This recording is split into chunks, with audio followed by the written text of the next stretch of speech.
So, Stu, how excited are you? Wow. Where do we even begin today? Well, let's start with Joe Biden. Here's the advice for anybody in Florida. Really important advice yesterday from Joe Biden. Let me be clear. If you're in a state where hurricanes often strike, like Florida or the Gulf Coast or into Texas, a vital part of preparing for hurricane season is to get vaccinated. Yes. Everything is more complicated if you're not vaccinated in a hurricane. Much more complicated. A natural disaster hits. This is great news. We have a hurricane vaccine? I didn't even hear about that. Yeah, you just have to vote Democrat. That's it? That's it. You vote for a Democrat and no hurricanes. So he's right there on the front lines for you, America. And Florida, he's there for you. We got to make sure that they get vaccines because it'll be very complicated. When we're pulling you in from, the water or off the roof of your house, I mean, we're going to send a helicopter, but have you been vaccinated?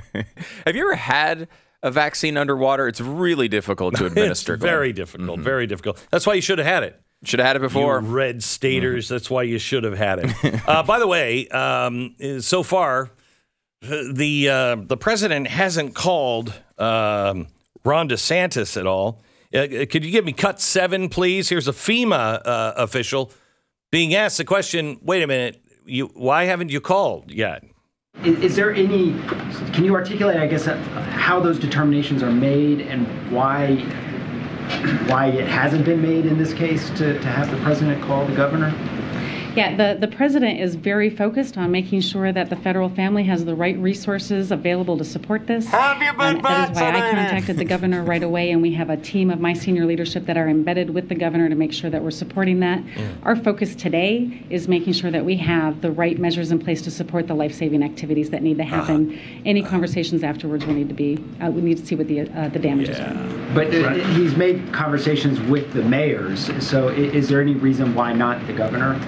Again, we have a strong team that's in place supporting the governor right now, working side by side with him and his staff. How are you working side by side? You haven't called him. I think they did eventually call him, right? Oh, did they? They did eventually get around to it. Yeah, good. Well, that's, usually very low.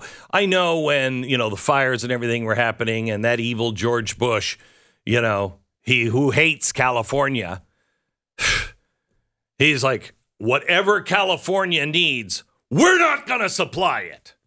In fact, I'm not even going to call and find out. I wish there was just one person we could call. Do you remember George Bush?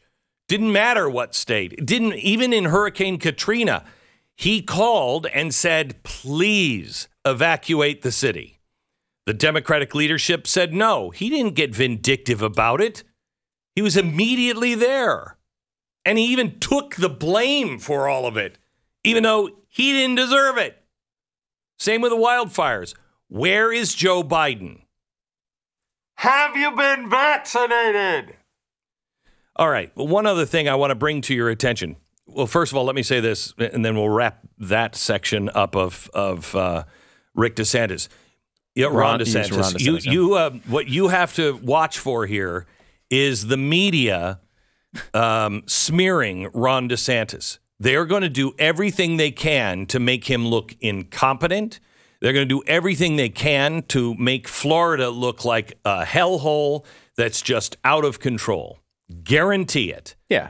Guarantee. I mean, number one, obviously, is the concern about what's going on with human life and all the effects of the hurricane. But, when you look at it from a national perspective, what we'll have as a story here over the next few months, and actually, in this case, the next few weeks, is there are tons of people, starting with his opponent in the gubernatorial race, but also spreading to every Democratic operative across the country and every media representative across the country who see Ron DeSantis as a real threat to Democratic power and have an opportunity here, whether true or not, to try to take him out, not in the 2024 presidential election, but right now in the next few weeks. This is an election that's, 7 or 8 points, maybe it's 5 points in Florida, where with DeSantis leading. If this goes poorly, and they can convince the American people, the people in the middle, not the hardcore leftists, but the people in the middle who think that maybe Ron DeSantis does a terrible job managing this somehow, If they can convince them of this, they can take him out before this gubernatorial race, and then he's not a factor at all in 2024. They see this, as Democrats so often do, human tragedy they see as an opportunity. Well, I want to get into that here in a second, but first, here's your opportunity to serve. Mercury One, working with its partners, we are mobilizing on the ground with food, electrical support, communication support, and cleanup support. We will be in first and out last. We need your help. Just go to mercury1.org and donate to our disaster relief fund. We have many donors in Florida. Mercury One is there to help. So please, if you can, donate now to mercury1.org, and we will keep you up to date on the latest and what we're doing. We're just waiting for it to come ashore, and then we will spring into action. All right, the next thing I want you to know about FEMA is we found a paper. This is, I don't know, several years ago this paper was written. He's a climate activist. And it proposes that FEMA could be weaponized to, instead of being reactionary to natural causes, it would be proactive, and it would operate as some sort of a Green New Deal enforcer.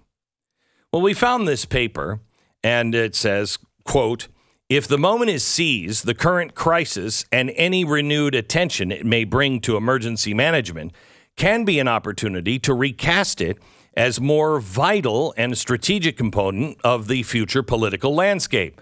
The paper laments that FEMA's previous restrictions when it comes to liberty and their reluctance to, quote, "impose limitations on private property," end quote. Really? I thought we were done with the talk of FEMA camps and Black Hawk helicopters. No, you're not done with that. Let me put it back in here for just a second. This is the Great Reset. Now, have there been any changes at FEMA? Well, yes. If you go to the FEMA.gov website, you'll see integrating sustainability into recovery. Now, it was updated July 22nd, 2020. So this is being set into motion at FEMA in the final months of the Trump administration. But remember, there's no such thing as a deep state. We have one of their guides that is actually linked back to the Department of Energy, going green from the ground up. And the first section says it all, quote, "out of crisis, opportunity." And they're talking about FEMA going in when there's been a horrible, horrible crisis. And the first question is, why go green from the ground up? Because we have the opportunity. And FEMA can lead the way. Saul Alinsky would be very proud. Identify a crisis, and if none exists, create one. Then rebuild society with whatever image you want. Now, keep in mind, this is not from congressional committees. This is from a group of unelected deep staters, FEMA and the Department of Energy.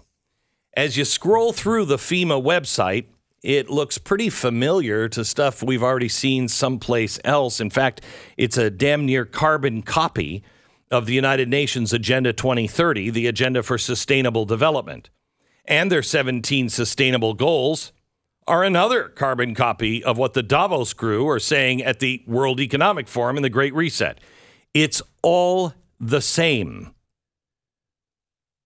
What they're saying is that if you actually like or need your high carbon footprint job, if you work in the oil, gas industry, car industry, coal industry, 95% of blue collar work, or literally anything they don't like, it's too bad. And the rebuilding of any city is going to come at a higher cost because they're just making it sustainable for the future. To the new U.S. government bureaucratic Great Reset, liberty is a liability. As that FEMA academic paper stated, private property is a limitation. We'll keep our eye on FEMA, and hopefully they're bringing clean water and then going home.